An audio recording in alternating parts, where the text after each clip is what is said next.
Friends, we are here for learning an effective management of anger, where we can define our goals for anger management as follows.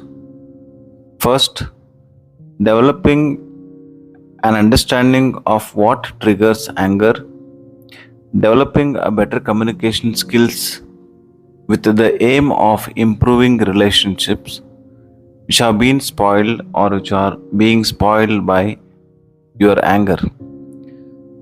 Developing strategies to deal with anger, developing better listening capacities, better listening skills, developing skills like reframing negative thoughts about the life situations, and getting help to change your life circumstances. By definition, an anger is a strong feeling of displeasure or hostility, or it can also be defined as an anger is an emotional state that varies in intensity from mild irritation to intense fury or rage.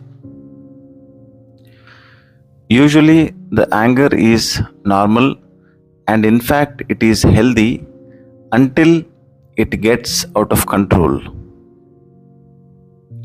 There are different causes of anger. We divide it into an internal anger